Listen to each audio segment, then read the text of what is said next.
Hi, I am here with Mark, and we are on the PSP Logistics. It is the 24th, I believe, of June, or maybe the 25th of June.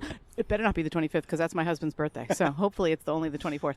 And you will leave Washington, D.C. tomorrow on the boat? Yeah, looking forward to it, sort of. Sort of. How many legs of this have you done? I am a circumnavigator, so this is my 7th leg going on to 8.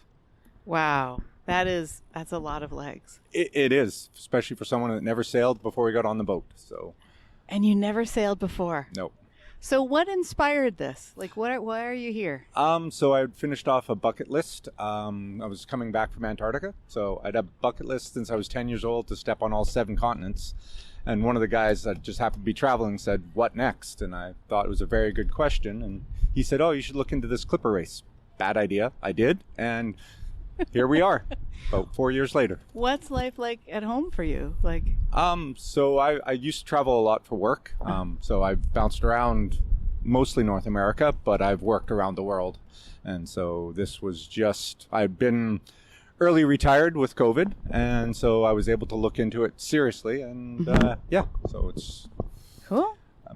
Adventurer by nature, I guess. Yeah. So. And I am meeting you with really long hair. 6 inches right now. And you've just shown me a picture of yourself with basically no hair. Yes. And then you said it's for charity. So what do you mean by that? Yeah. So when we started it, UNICEF is our boat-sponsored charity. Not boat-sponsored, Clipper-sponsored charity. Yep. And so it was one of the draws to doing it this way, give a little bit back for doing something that's all about me. So I thought that was nice. It made myself feel a little better. But at the very beginning, I also was looking at ways for raising extra money. And one of the ones I threw out to all of the around-the-worlders, or 8-leggers they call them, was not cutting my hair or beard until we finished, and then try to raise enough money for the UNICEF, just extra, and then hopefully it was getting enough for my hair to be donated to cancer. Oh, wow. So people who have lost their hair because of cancer treatments will have your hair to utilize for Unfortunately, probably not mine. You need 7 inches, and you won't be there? I won't be there. Dang it! I think North America's 5, but because we're doing this in Scotland, the UK needs 7. Yeah, yeah. Will you keep all your hair till you get back and then give it here? No, it's going to be Mr. off. Clean. Though there's 2 buckets right now going, raising money. There's 2 competing factors right now. I've got a factor that really wants me to go bald, and another factor that wants me to keep it. So whoever raises the most money will win. Probably not. I have to. Seeing I set this up, they're really looking forward to me being clean shaved at the end. So. Yeah. Wow. What has the experience of this been for you?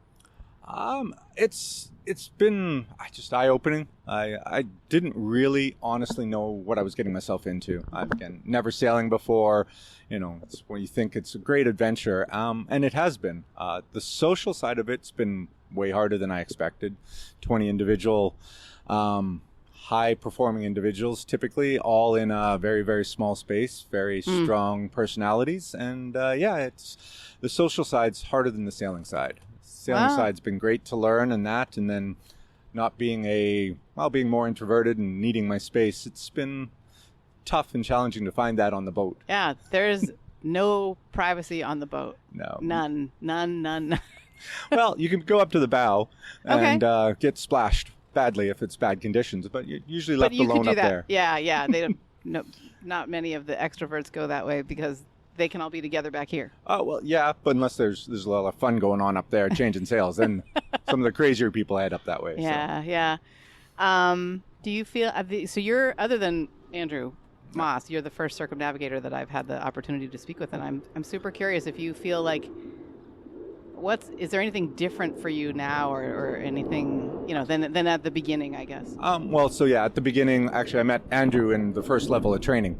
And so we've been almost well over a year now that we've been sailing, or we've known each other. Yeah. I learned to like sailing December 23rd. So it took a few months for me really to enjoy it and like it and feel comfortable on the boat. So what happened on December 23rd? It was just a brilliant day on the helm, nice strong 15, 20 knot winds, and we had small squall that went through, and I was able to handle it. And I think that was it. It was the confidence that I know what to do on a Clipper 70 boat. I'm not a sailor yet, but I know what to do on this boat to get away and keep out of danger, and just felt comfortable on what we were doing. Yeah, amazing.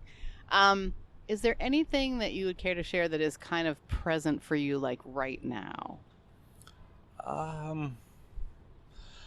Yeah, I'm not sure what's going to happen next. I've got lots going on in my head, but this has definitely opened up ideas for what I want to do going forward. Meaning, like, we're 7/8 of the way around. Yeah. And is that what you mean by there's a lot going on in your head? Yeah, for what's coming after this. So it's actually starting to become real. I have to figure out what life is when I grow up. Oh, I love that. And where I can't remember if I've asked this here or not, like while we've been recording, but where do you live typically, like when you're not on the boat? So currently I live in Calgary, Alberta. Yeah. But I grew up there. I was in Vancouver for 20 years, East Coast, St. John, New Brunswick for 5, down to Mississippi for 5. So I bounced around quite a bit, mostly for work. So don't know where home will be. I'm pretty sure I'm not going back to work, so I'll probably be moving out of Calgary. So, yeah. Don't know where next is. Oh, that's exciting. Yeah. Exciting and maybe a little woo. Yeah, maybe it'll be a boat. Probably not a boat, but you never know. Who knows? So. Who knows? And this, you hadn't sailed before this? No, this was stepping on a Clipper 70 during level 1 training was the first time I'd been on a boat. As crew, I'd been on a couple booze cruises or sunset cruises or something like that. But, no. Wow. Well, I'm glad you're here. I'm glad I'm still here. Any final thoughts before we wrap up? I tell everybody to step outside your comfort zone. Just maybe not as far as I tend to, but just step outside just a little bit at a time, and who knows where you'll end up. This is where I did. So. Wow, that's amazing. Thank you. Very inspiring. Thank you, Kay. Great talking to you. You too. And best of luck. Thank you.